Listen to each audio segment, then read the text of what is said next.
Define the entire model.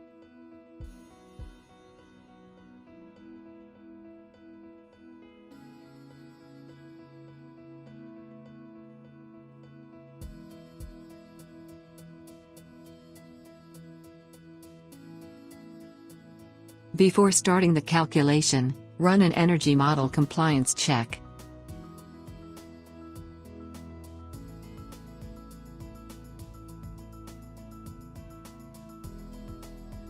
The diagnostics will show specific messages should any errors be detected.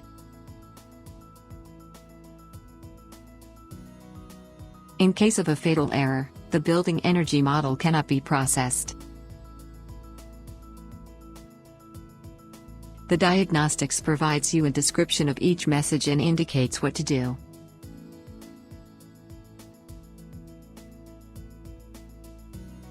A simple double-click takes you straight to the errors in plan view.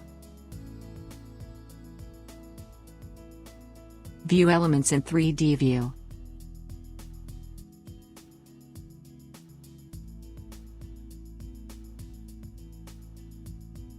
At this point, apply changes as suggested by the diagnostics.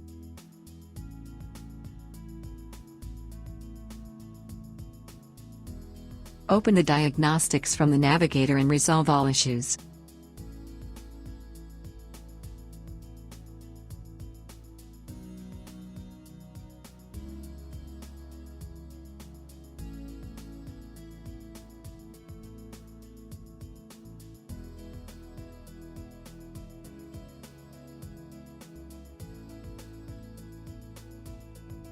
Rerun a model compliance check and proceed with the calculation.